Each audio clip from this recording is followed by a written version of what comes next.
สวัสดีเพื่อนๆ เราจะมาต้มมาม่ากันวัตถุดิบก็จะมีผักเลิศผักกาดขาวไข่แล้วก็มาม่ามาชิมกันได้พี่น้องมาบ้านน้องจัดกันเลยมาม่าใส่ไข่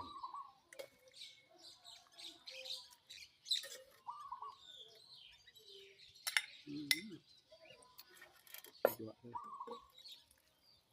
เรื่องน้ำครับน้อง